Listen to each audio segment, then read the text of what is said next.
Salam alaikum. Merci de me rejoindre pour cette nouvelle vidéo dans laquelle on va corriger l'exercice numéro 2 concernant ce chapitre, l'énergie potentielle électrostatique.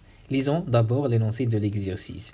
Une particule alpha, donc si le noyau d'atome d'hélium, He2+, produite par une source radioactive, est mise au voisinage du point A avec une vitesse négligeable. Ça veut dire que la vitesse de cette particule-là au point A, c'est 0. Entre les points A et B, règne un champ électrostatique uniforme. Ça veut dire entre les deux plaques, nous avons ici un champ électrostatique uniforme qui permet l'accélération de la particule. Donc c'est une information très importante à retenir. Donc c'est une culture générale. Si on veut par exemple faire accélérer une particule, il faut la mettre donc dans un champ électrostatique. Donc le champ électrostatique, il permet l'accélération d'une particule qui a une charge électrique bien sûr. D'accord? Alors, le poids et les frottements sont négligeables lors de ce mouvement. D'accord? C'est une information importante à retenir. Donc, négligeable devant quoi? Bien sûr, devant une autre force qui est la force électrostatique. On va voir ça en répondant aux questions. Alors, la première question, quelle est la charge Q alpha de la particule? Deuxième question, établir l'expression du travail de la force électrostatique s'appliquant sur la particule alpha qui se déplace entre A et B, et exprimer ce travail en fonction de la charge Q alpha, la charge de la particule, et les potentiels VA et VB, donc au point A et au point B. Troisième question, on déduire l'expression de la variation d'énergie potentielle électrique entre A et B. Quatrième question, est-ce que l'énergie mécanique est conservée? Justifiez votre réponse. Et dernière question, à partir des réponses précédentes, exprimer la différence de potentiel VA-VB en fonction de la vitesse de la particule au point B, la masse de la particule et sa charge, et calculer cette valeur sachant que la vitesse en B a pour valeur 10 à la puissance 3 km par seconde. Nous avons comme donnée la masse de la particule alpha, le noyau d'atome d'hélium. Passons directement pour répondre à la première question, la charge Q alpha de la particule alpha. Alors, comme j'ai dit, la particule alpha, c'est le noyau d'atome d'hélium, He2+. Donc, la question est simple. La charge, c'est tout simplement 2+. Alors, le noyau de l'atome d'hélium, il porte deux charges positives. Et donc, on va écrire que Q alpha égale à plus 2 fois la charge élémentaire. Il faut faire attention à une seule chose, c'est le noyau de l'atome d'hélium et non pas l'atome d'hélium. Parce que les atomes, ils sont neutres électriquement. Ça veut dire qu'ils ont une charge nulle. Mais si le noyau dont on parle ici, le noyau, il possède, donc le noyau de l'atome d'hélium, il possède deux charges positives. Donc à l'intérieur du noyau, nous avons deux protons qui ont une charge positive. Et il y a aussi donc deux neutrons, mais ils ont une charge neutre. D'accord? Donc c'est les protons dans le noyau de l'atome d'hélium qui possède deux charges positives. Et puisqu'on connaît donc la valeur numérique de la charge élémentaire, c'est 1,6 fois 10 à la puissance moins 19. Donc on peut calculer la valeur de Q alpha qui nous donne finalement 3,2 fois 10 à la puissance moins 19 coulombs. Donc voici la réponse à la première question de cet exercice. Passons à la deuxième question. Établir l'expression du travail de la force électrostatique s'appliquant sur la particule alpha qui se déplace entre A et B et exprimer ce travail en fonction de la charge Q alpha et les potentiels VA et VB au point A et B respectivement. Donc on cherche le travail de la force électrostatique. Rappelez-vous que la force électrostatique, c'est une force constante. Donc nous avons vu ça dans le dernier cours. Donc puisque c'est une force constante, on sait comment écrire le travail d'une force constante. Nous avons vu ça dans le cours sur le travail et la puissance d'une force. Donc le travail d'une force constante, qui est ici la force électrostatique, dont le point d'application se déplace de A vers B, est égal au produit scalaire entre le vecteur force et le vecteur déplacement AB. D'accord? Donc voici la définition du travail pour une force constante. Alors on sait que la force électrostatique est liée au vecteur champ électrostatique par cette formule. Donc nous avons la force électrostatique est égale à la charge fois le vecteur champ électrostatique. Donc on va remplacer Fe par donc Q alpha fois E. D'accord? Alors maintenant, pour calculer le travail de la force électrostatique, il y a deux méthodes. Soit on va tout simplement développer le produit scalaire que vous voyez ici entre E et AB, soit on va projeter ces vecteurs-là sur les repères, sur les axes d'un repère qu'on va choisir sur cette figure. Donc c'est la méthode que vous avez vue en cours. Donc je vais montrer les deux méthodes, mais donc je vais détailler la méthode la plus simple que nous avons vue dans le cours sur le travail et puissance d'une force. Ça veut dire le développement de ce produit scalaire entre ces deux vecteurs. C'est la méthode la plus simple que vous connaissez. Alors, le produit scalaire entre deux vecteurs, c'est quoi? C'est tout simplement l'intensité du premier vecteur, ça veut dire l'intensité du vecteur champ électrostatique, fois l'intensité du vecteur déplacement, qui est la distance AB, fois le cosinus de l'angle entre les deux vecteurs, d'accord? Et c'est quoi l'angle entre les deux vecteurs? Alors on va voir ça sur cette figure-là. Voici le vecteur champ électrostatique qui se dirige vers les potentiels décroissants. Donc voici la direction et le sens. Donc c'est la même direction et le sens du vecteur AB, donc A vers B. D'accord? C'est la même direction, le même sens, et donc l'angle entre les deux vecteurs, c'est tout simplement 0. Alors, on va écrire que c'est cosinus 0 qui fait bien sûr 1. Et on trouve que le travail de la force électrostatique est égal à Q alpha fois E fois AB.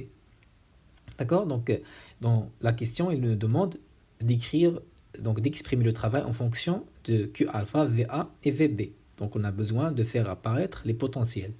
Alors, on sait que l'intensité de E, l'intensité du champ électrostatique, est égale au rapport entre la tension entre A et B divisé par la distance qui sépare les deux points. Donc la tension ou bien la différence de potentiel. D'accord? Et donc D, c'est tout simplement, D, c'est la distance AB que vous voyez ici. D'accord? Donc on va remplacer D par AB.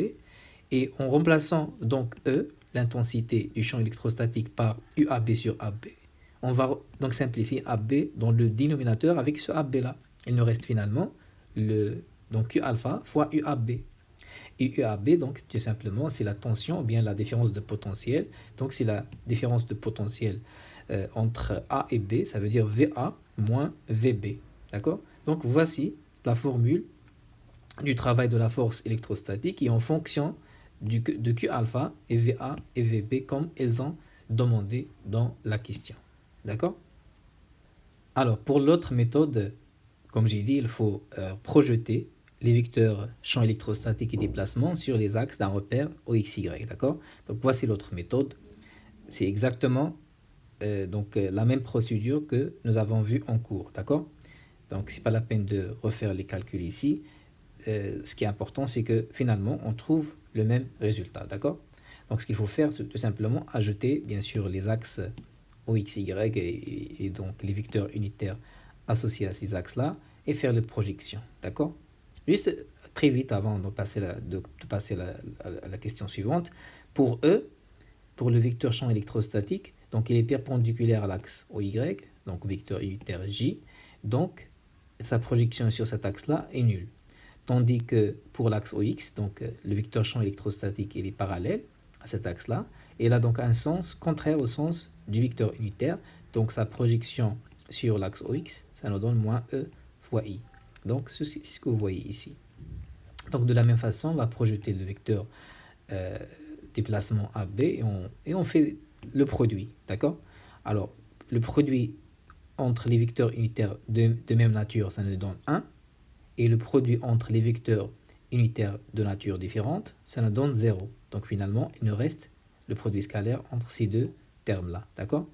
Et on a échangé ici l'ordre de xb avec xa pour faire disparaître le moins, donc c'est ce que vous voyez ici. Et finalement, on utilise une définition que nous avons vue dans le cours. Alors, EXA, c'est le potentiel VA, EXB, c'est le potentiel VB. D'accord? Et on trouve finalement exactement la même formule avec le produit scalaire entre deux vecteurs. D'accord? Donc, utilisez la méthode que vous voulez, tant que vous trouverez exactement le même résultat à la fin. Alors, passons à la question suivante. On déduire l'expression de la variation de l'énergie potentielle électrique entre A et B. Donc ici, on va tout simplement utiliser la définition. On sait que la variation de l'énergie potentielle électrique est égale à moins le travail de la force électrique. D'accord? Donc c'est la définition que vous avez vue en cours. Donc ce qui reste ici, c'est tout simplement de remplacer le travail de la force électrostatique par son expression. Et on va écrire que la variation de l'énergie potentielle électrostatique est égale à moins Q alpha VA moins VB. D'accord? Voici la réponse à la troisième question. Passons à la question suivante, la question numéro 4. Est-ce que l'énergie mécanique se conserve-t-elle? Et justifiez votre réponse. Alors, donc, on dit que l'énergie mécanique se conserve lorsqu'il y a, donc, il n'y a pas de variation. Lorsque l'énergie mécanique, donc, elle ne se modifie pas lors du déplacement de A vers B. Autrement dit, il faut montrer que la variation de l'énergie mécanique est égale à 0. La variation, ça veut dire une variation qui est égale à 0, ça veut dire qu'il n'y a pas de variation, d'accord? Et donc, dans ce cas, on dit que l'énergie mécanique est conservée. Donc, on va partir par la définition de la variation de l'énergie mécanique. Donc, c'est la variation de l'énergie cinétique plus la variation de l'énergie potentielle électrique. C'est quoi la variation? Donc, l'énergie potentielle électrique, c'est ce que nous avons ici dans la troisième question. Et pour la variation de l'énergie cinétique, donc nous avons déjà vu la définition, c'est la somme donc vectorielle, donc c'est la somme des travaux des forces extérieures qui s'appliquent sur le système. Le système ici, c'est la particule alpha, bien sûr. D'accord? Alors, nous avons une information très importante dans l'énoncé.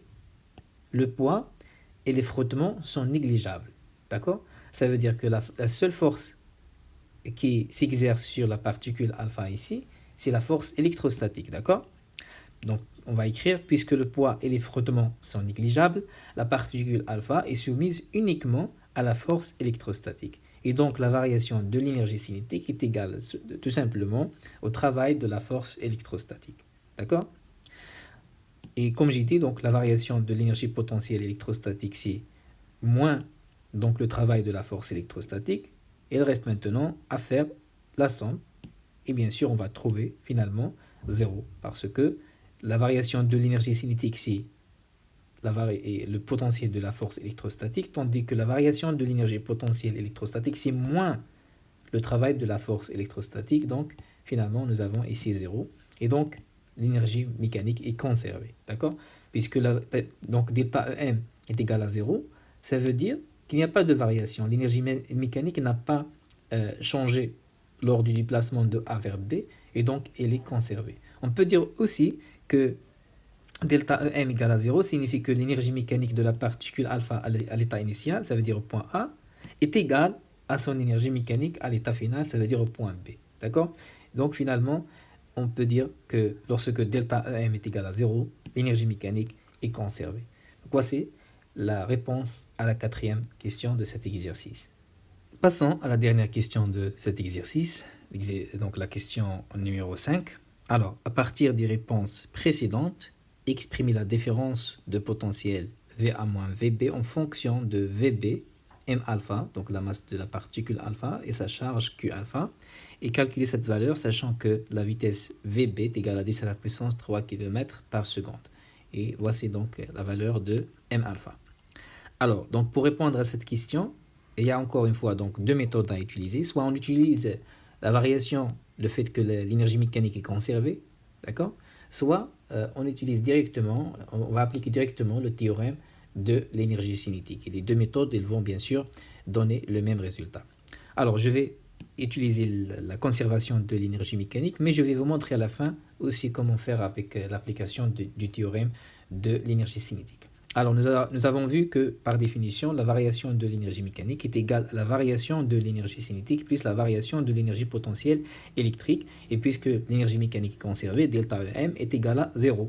D'accord? Ça veut dire encore que delta EC, ou bien delta EPE, est égal à moins delta EC. D'accord? Alors, d'après la question numéro 3, nous avons déjà donc l'expression de delta EPE. La variation de l'énergie potentielle électrique est égale à moins Q alpha fois la différence de potentiel VA moins VB. Donc, ce qu'on cherche, c'est l'expression de VA moins VB. D'accord? Alors, donc, je vais commencer par cette expression-là. Nous avons moins Q alpha VA moins VB est égal à moins delta EC.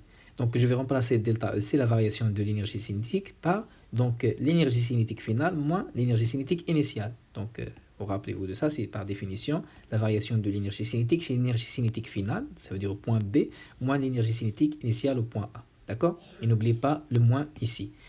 D'accord? Alors, nous avons dit que la particule alpha est mise au voisinage du point A avec une vitesse négligeable. Ça veut dire quoi? Ça veut dire que la vitesse au point A est égale à 0. D'accord? Ça veut dire et ça veut dire quoi que la vitesse au point A est égale à 0? Ça veut dire que l'énergie cinétique à ce point-là est nulle. Parce que l'énergie cinétique ECA, c'est 1 demi m VA au carré. D'accord? Puisque VA égale à 0, donc l'énergie cinétique à ce point-là est égale à 0. Donc on va écrire ensuite que donc moins Q alpha VA moins VB est égal à tout simplement moins ECB. D'accord? ECB c'est quoi? C'est 1 demi m VB carré. Donc bien sûr c'est la masse de la particule alpha. D'accord? Alors, donc, on peut maintenant isoler VA moins VB. Donc, nous avons le moins ici, donc il faut multiplier par moins 1 des deux côtés pour faire disparaître ce moins-là. Et il ne reste finalement que VA moins VB est égal à M alpha VB carré divisé par 2 fois Q alpha. D'accord? Donc, voici l'expression de la différence de potentiel VA moins VB. D'accord? Donc, ils ont demandé, je crois, oui, donc il faut calculer la valeur. Alors, pour calculer cette valeur-là, on va tout simplement utiliser donc les valeurs numériques de chaque paramètre que nous avons ici. Pour la masse M alpha, alors M alpha c'est 6,6 fois 10 à la puissance moins 27 kg. D'accord?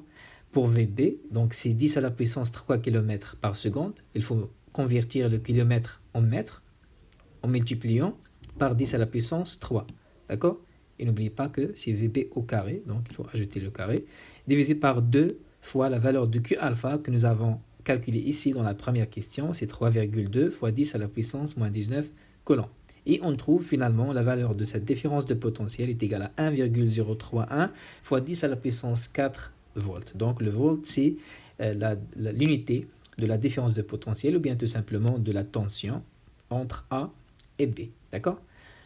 Donc c'est une question simple. L'autre méthode, on peut donc utiliser, comme j'ai dit, l'application, on va appliquer le théorème de l'énergie cinétique entre A et B. Alors, sachant que la particule alpha est soumise seulement à la force électrostatique. Donc, rappelez-vous que le poids et les frottements, ils sont négligeables. D'accord? Alors, on sait que la variation de l'énergie cinétique est égale au travail de la force électrostatique. Donc, d'ailleurs, on a déjà écrit ça ici. Oui, donc delta EC est égal à le travail de la force électrostatique. Donc c'est pour cela qu'ils ont dit dans la question à partir des réponses précédentes. Donc soit on utilise le fait que la variation de l'énergie cinétique est égale au travail de la force électrostatique, soit donc le principe de conservation de l'énergie mécanique. Alors donc puisque nous avons ici delta EC est égal à l'énergie cinétique finale moins l'énergie cinétique initiale, et nous avons déjà donc l'expression du travail de la force électrostatique, donc c'est calculé dans la deuxième question. Donc nous avons tout ce qu'il faut pour attaquer donc ce calcul. Alors donc pour ECA, nous avons dit que VA égale à 0, donc il nous reste ici seulement ECB. Donc ECB c'est 1 demi MVB carré. Donc finalement, on isole VA moins VB, on trouve exactement l'expression que nous avons ici, que nous avons obtenue en utilisant la variation de l'énergie mécanique. D'accord? La conservation de l'énergie mécanique, pardon. D'accord? Encore une fois, utilisez la méthode que vous voulez, tant que vous trouverez exactement le même résultat à la fin. Dans la prochaine vidéo, on va corriger l'exercice numéro 3. À la prochaine fois. Salam alaikum wa rahmatullahi wa barakatuh.